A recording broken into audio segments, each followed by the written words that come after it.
அன்பான இனி பெரியவர்களே, புருஷங்காசம் மதிக்க தெரியாதவங்கள நான் சொல்கிறேன்.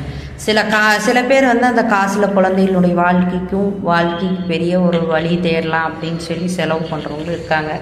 பட் சில இடங்களில் பார்த்திங்கன்னா நியாயமாக என் ஒய்ஃப் எது செஞ்சாலும் சரியாக தான் இருக்கும், எது செஞ்சாலும் அவள் கரெக்டாக தான் செய்வாள் அப்படின்னு நம்பிக்கையோடு இருப்பாங்க. ரெண்டாவது, ஒரு சிலர் வந்து அவருடைய காசுக்கான மரியாதையை கொடுக்க மாட்டாங்க, அதிகாரம் பண்ணி வாங்குவாங்க. நீ கொடுத்துதான் ஆகணும், வச்சுதான் ஆகணும்னு. சில இடங்களில் அப்படி தான் இருக்குது.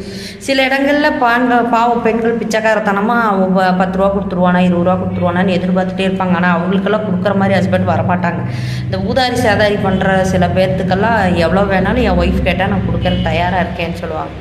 அந்த காசு அவர் உயிரோடு இருக்கிற மட்டும்தான் நீங்கள் அந்த உரிமையாக வாங்கி பிடிச்சி அனுபவிச்சுக்க முடியும். நல்லா நினச்சிக்கோங்க. காலம் இருக்கும்போதே தூத்திக்குங்க.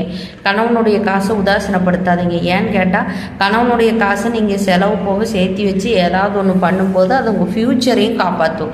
ஒரு டெபாசிட் பண்ணி வைக்கும்போது உங்கள் பிள்ளைகளுக்கு நீங்கள் பாரமாக இல்லாமல் இருக்கும்போது நான் அங்கே தம்பிக்கு செஞ்சேன், எங்கள் அக்காவுக்கு செஞ்சேன், எங்கள் அம்மாவுக்கு செஞ்சேன், அவங்க நாத்தனாக்கு செஞ்சேன், அவங்களுக்கு செஞ்சேன், இவங்களுக்கு செஞ்சேன்னு 2 தரப்புமே சமமாக தான் சொல்கிறேன். அதை பண்ணேன் இதை பண்ணேன்னு செஞ்சாலும் அந்த முறைகள் களவாக செய்யுங்க. அதுக்கு மேலே தாண்டி உங்களுடைய பேரும் பெருமையும் நிலநாட்டுறதுக்கு பணங்காசு ஒருத்தர் வாழ்கிற காலத்துலேயே இறச்சிட்டிங்கன்னா திருப்பி அது அடுத்த சர்க்கிள் வரும்போது உங்களுக்கு வயசாகி போயிடும்.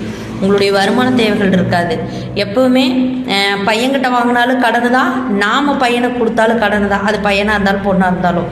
ஆனால் உரிமையாக மிரட்டியோ அல்லது நீ அதிகாரமாக பேசியோ இல்லை அவன் மேலே ஒரு ஆளுமை ஏற்படுத்தியோ வாங்கக்கூடிய ஒரே பணம் கணவனுடைய பணமாக தான் இருக்கும். அந்த பணத்துக்கு வந்து யாருமே எதுவுமே கேட்க முடியாது. புரிஞ்சுதுங்களா?